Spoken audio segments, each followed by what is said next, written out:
I'm reviewing a book chapter by chapter. The book is Triangle Imzadi 2 by Peter David.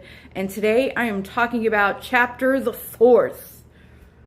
Chapter 4, I believe, so far is probably the best chapter of Peter David's that I've read thus far. And I'm only counting Imzadi and this sequel. In the last chapter, I thought it was interesting that Riker had no memory of, the Cinderine trying to kill Deanna on the Enterprise D and da-da-da. Well, that pays off in the very next chapter when we see Tom Riker on Cardassia dreaming about Deanna rescuing her on the Enterprise D. So it's like, cool, a detail has paid off, and he didn't wait an entire book in order to get there. Like, it was set up in the chapter before and it paid off in the next one. Yay, pacing!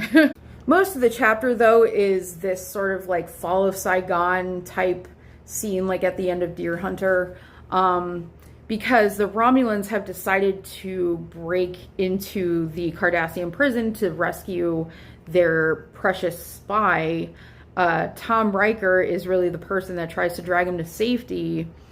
But like, there's this really interesting vehicle that like drills up from the ground and like creates this tunnel for this plane to fly through. Like, the whole thing is just really well written and exciting. Like, you can tell when a writer is like really comfortable and in their lane. Like, they don't have to reference a bunch of other things in order to bolster their thing, because like in like the romantic parts, he's constantly referencing Shakespeare and Hamlet and whatever, and it's like, just get to the meat and potatoes and blaze your own trail. Like, I know this man can write about this. He can write about blood, guts, action, and comedy. Like, I wish he would just stick to that, But what I find really fun is, like, even in the midst of all this chaos, Sela shows up, who's like yesterday's Enterprise's Tasha Yar,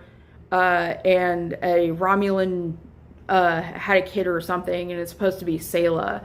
In this book, however, I think Sayla is Tasha, so there's something wonky with the timeline again, which is another interesting wrinkle. But they also like objectify her, and they're like, oh, I wish we weren't fighting so we could get friendly or whatever. Like, And the chapter ends with a nice cliffhanger. Really good one.